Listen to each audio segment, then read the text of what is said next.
Монгол орны баруун бүсийн аймагуд хамгийн их өртөгтэйгээр эрчим хүчээ Оросын холбооны улсаас импортлж авдаг жишг одоо ч хэвээр байна. Тэгвэл энэ асуудлыг шийдэх нэг гарцсан дотооддоо эрчим хүчээ үйлдвэрлэж хямд зардлаар айлуурх албан байгууллагуудаа эрчим хүчээр ханган Оросын холбооны улсаас импортоор авч байгаа эрчим хүчээ багасгаж гадагшаа урсах мөнгөн дүнгээ бууруулах явдал юм а.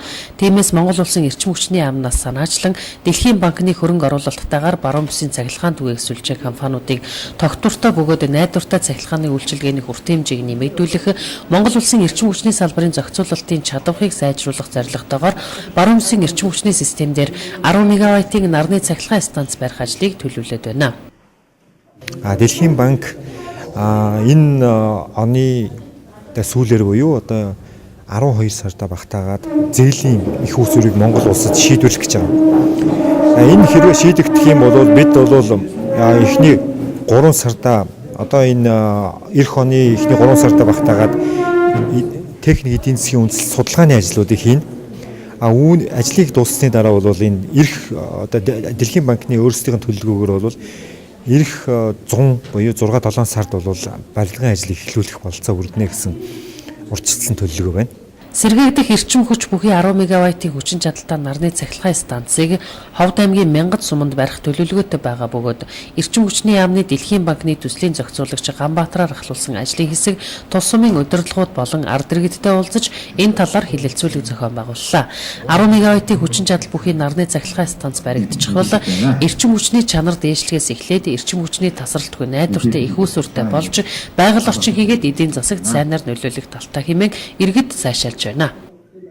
Нэгдүгээрт Мянгат сумын ажлын байр нэмэгдэх юм байна. Хоёрдугаарт бид нар дараа дэргэд хямд үнэтэй тог хэрэглэх юм гэдгээр сайн ойлгож авлаа.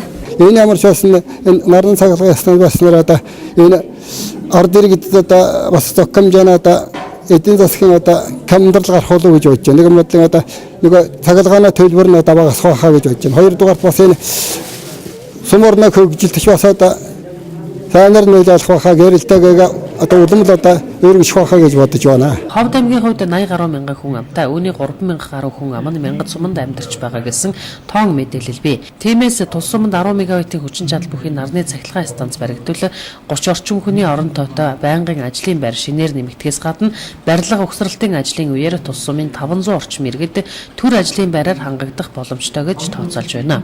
Дараа иж одоо энэ ажлыг жилийн хэмжээнд хийгдлэх ч нэг 400-аас 500 хүний ажлын байр, төр зүрийн ажлын байр бий болох юм байна.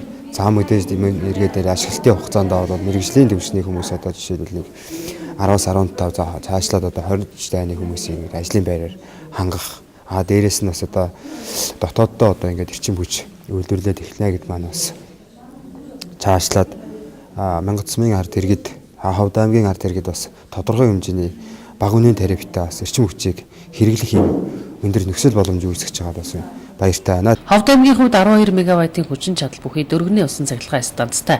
Үүгээрээ одоо дотооддоо эрчим хүчнийхээ 30 орчим хувийг хангадаг бол 10 мегаваттын хүчин чадал бүхий нарны цахилгаан станц баригдаж ашиглалтанд орсноор 20 орчим хувийн эрчим хүчийг үйлдвэрлэнэ. Ингэснээр Ховд аймгийн хувьд эрчим хүчнийхээ 50 орчим хувийг дотооддоо үйлдвэрлэх боломж бүрдэх юм а.